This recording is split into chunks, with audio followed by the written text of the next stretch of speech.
ఒకవేళ నువ్వు నీ ప్రతీకారం తీర్చుకున్నా చివరికి ఏం మిగులుతుంది? కేవలం శూన్యం మాత్రమే. నా జీవితంలో జరిగిన దారుణాల గురించి నీకేం తెలుసు? నీతులు చెప్పడం చాలా సులువు, అనుభవిస్తే తెలుస్తుంది.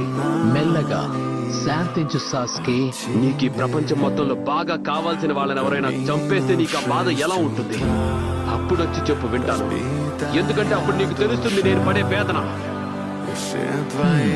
నువ్వు చెప్పింది మంచి ఉపాయం, కానీ అలా చేయడానికి ఇప్పుడు నీకు ఏమాత్రం అవకాశం లేదు. నువ్వు మాట్లాడుతున్న అలాంటి వాళ్ళందరూ ఈ పాటికి చనిపోయారు.